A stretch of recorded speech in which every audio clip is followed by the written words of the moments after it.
In general, pearls are commonly referred to as living gems.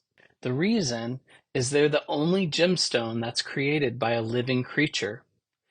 Pearls are also completely unique. There's no pearl that's identical, like a fingerprint. Inside of the oysters that you have are Akoya pearls, and that's because they're grown and they're raised in an Akoya oyster. Akoya pearls are known as the jeweler's favorite pearl, and the reason is because they're nearly perfectly round and they have a mirror-like luster, which is one of the measurements in which pearls are valued. It's the measurement of the rate of light reflecting off of a pearl surface. They're saltwater pearls, and they're cultured in the Pacific Ocean at a pearl farm. The culturing process is far from simple. It's actually very complicated and quite a science. The process starts with a tiny oyster called a spat, basically a baby oyster. They raise them up to a certain size, and once they reach maturity, the pearl farmers insert two things into the tissue of the oyster.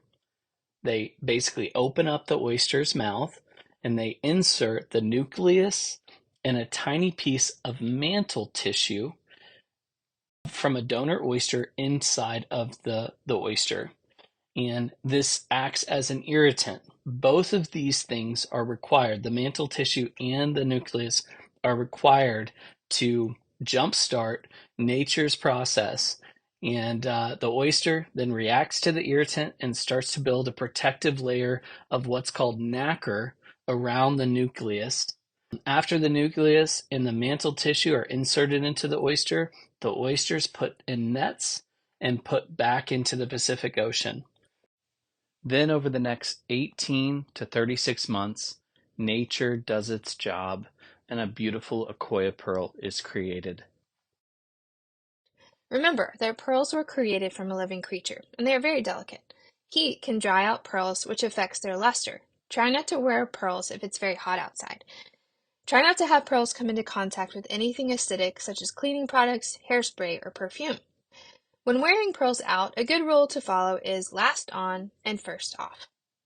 When cleaning the pearl, we suggest using dish soap and a soft cloth. Doing this not